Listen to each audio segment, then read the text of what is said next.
जय श्री राधे। इस बार फाल्गुन शुक्ल पक्ष एकादशी तिथि की शुरुआत कब से होगी और कब समाप्त होगी?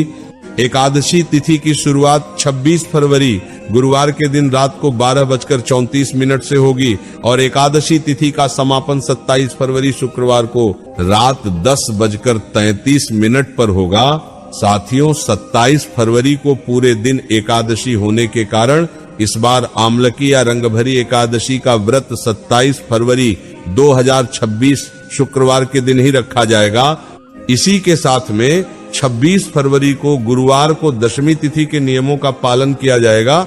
इसलिए इस दिन आप तुलसी जी की पत्ती तोड़ ले और जल भी अर्पित कर दे। साथियों, एकादशी व्रत का पारण हमेशा द्वादशी तिथि में होता है और इस बार द्वादशी तिथि की शुरुआत 27 फरवरी शुक्रवार को रात 10:34 से शुरू होगा और द्वादशी तिथि की समाप्ति 28 फरवरी शनिवार को रात 8:43 पर होगी।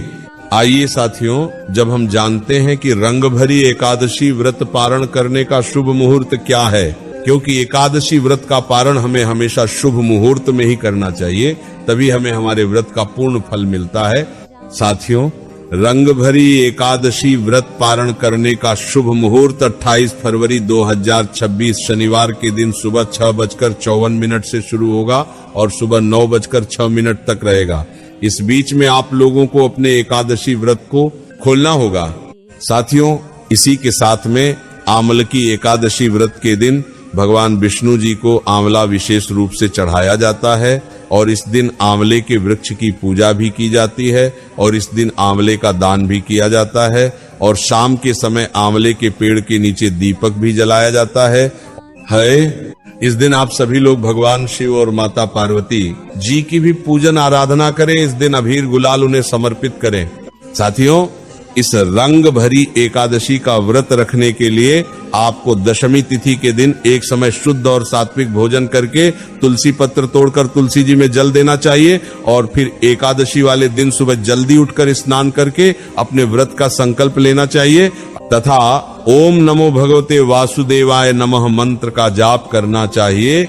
इस दिन शाम के समय भगवान विष्णु और माता लक्ष्मी जी के लिए घी का दीपक जलाकर उनकी भी पूजन करनी चाहिए और फिर अगले दिन द्वादशी तिथि में शुभ मुहूर्त में अपने व्रत का पारण करना चाहिए। व्रत खोलने के लिए आप गंगा जल और आंवले का प्रयोग करके या भगवान के किसी प्रसाद का उपयोग करके व्रत खोल सकते हैं। साथियों, इस एकादशी व्रत में दशमी और एकादशी वाले दिन आपको चावल का प्रयोग नहीं करना चाहिए और व्रत खोलने के बाद द्वादशी तिथि में आप चावल का प्रयोग कर सकते हैं। साथियों, इस तरीके से आपको आमलकी या रंग भरी एकादशी व्रत के नियमों का पालन करना है और ये एकादशी बहुत ही खास होती है क्योंकि यह होली के पहले पड़ने वाली रंग भरी एकादशी होती है। जय श्री राधे। सब्सक्राइब करें हमारे इस YouTube चैनल को और बेल आइकन को दबाना ना भूलें।